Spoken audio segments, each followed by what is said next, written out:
Hello friends, in today's video I'm gonna be walking through how to block and unblock a person on Telegram Messenger.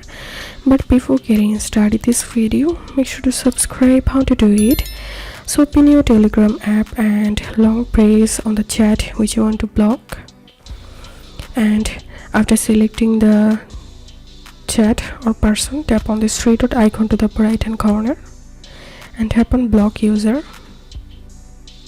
And also you can delete the chat at the same time by checking this option. Then tap on block user.